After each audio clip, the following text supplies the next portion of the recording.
क्या कहिएगा कैग का रिपोर्ट? अभी रिपोर्ट को नहीं पढ़ पाए हैं क्योंकि कल आज मेरा थोड़ा सा शून्यकाल का सवाल भी छूट गया है। स्वास्थ्य विभाग में अच्छा, स्वास्थ्य देखिए कोरोना काल के समय में पूर्व स्वास्थ्य मंत्री जी उस रिपोर्ट को हम पढ़ते हैं और उसके बाद जरूर मीडिया बंधुओं के माध्यम से हम अपने विचार प्रकट करेंगे। अच्छा, इतना तो कह सकते हैं कि जो स्वास्थ्य व्यवस्था है झारखंड में देखिए लचर है, ये कह सकते हैं, इसलिए कह सकते हैं कि शायद प्रत्येक दिन हम कम से कम 3 से 4-5 जो सिविल सर्जन को मुख्यमंत्री गंभीर बीमारी योजना का अनुशंसा करके भेजते हैं और जिनमें कुछ का काम होता है, कुछ का काम रुक जाता है और कई विधानसभाओं के हम भेजते हैं। तो इसलिए इस विषय से हम परिचित हैं कि स्वास्थ्य की व्यवस्था है वो लचर है। उस दिशा में इस बजट में विशेष ध्यान होना चाहिए स्वास्थ्य विभाग पर। और हम ये भी थोड़ा सा सरकार से मांग करेंगे कि उसमें शायद 4 या 5 ही बीमारी ऐड किया गया जिन पे इलाज होगा, तो थोड़ा सा अध्ययन करना चाहिए गाँव में जाकर कि लोग और किन बीमारियों से कंटिन्यू ग्रसित हो रहे हैं, उनको भी ऐड करने की आवश्यकता है। क्योंकि कई ऐसी बीमारी आ रही हैं जो काफ़ी माने एक आम व्यक्ति के बजट से बाहर हैं, लेकिन उसका इलाज इसलिए नहीं हो पा रहा है क्योंकि वो सरकार के प्रोटोकॉल में नहीं आती है।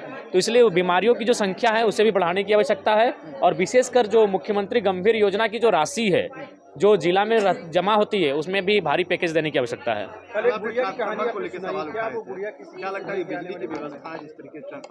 देखिए बिजली की व्यवस्था ये वास्तविकता है। अभी जस्ट हमें एक जिला परिषद का फोन आया था, छोड़िए अब आम व्यक्ति नहीं, वो भी एक जिला परिषद है यानी सम्मानित। उनका कहना है कि मेरा भी 35,000 का बिल आया है पिछले 4 या 5 महीने मीटर रीडिंग में गड़बड़ी के कारण। तो ये सत्यता है, लेकिन सरकार अपना डिफेंड करने से नहीं चलेगा, इन्हें धरातल पर जाकर काम देखना चाहिए। बिजली बिल माफ नहीं हुआ जो सरकार कहती है। जी बिजली बिल मान के चलिए 2 यूनिट जो उन्होंने कहा था 200 यूनिट, उसके बाद पहला बात है मीटर रीडिंग में अगर प्रॉब्लम होगा तो फिर बहुत असुविधा हो रही है।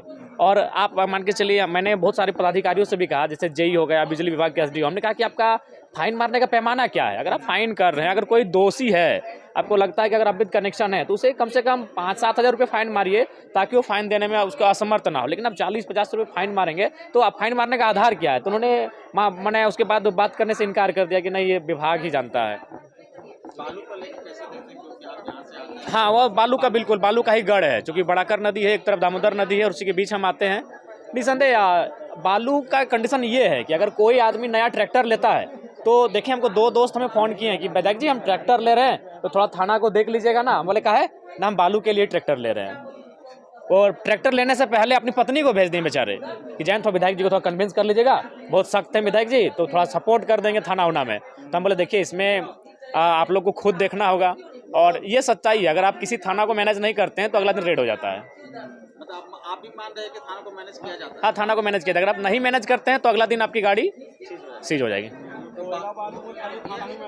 थाना में नहीं, मतलब ऊपर तक होता है, थाना आपका न्यूनतम है, अंतिम इकाई जो है उसे थाना को आपको मैनेज करना पड़ता है। अगर वहाँ से मैनेज किए बिना आप नहीं काम कर सकते हैं। आपने जो कहा उगाही का महीना है, बिल्कुल भाई, ये उगाही का महीना है, बड़ा दुर्भाग्य है। आशा करते हैं कि सरकार इस व्यवस्था को दुरुस्त करे। 2 बार इन्हें मौका मिला, दूसरी बार जब ये रिपीटेड है तो कम से कम इस बार आवाज जो दे रहे हैं उसमें ही लोग को बालू नहीं मिल पा रहा है, लोग बढ़ रहे हैं और महंगा बालू खरीद रहे हैं। जी बिल्कुल, चूँकि अबुआ आवास में काफ़ी दुविधा उत्पन्न होती है बालू को लेकर, चूँकि ये मैनेज का जो सिस्टम चला है उस मैनेज के सिस्टम के कारण लोगों को काफ़ी समस्या है। धन्यवाद फिर।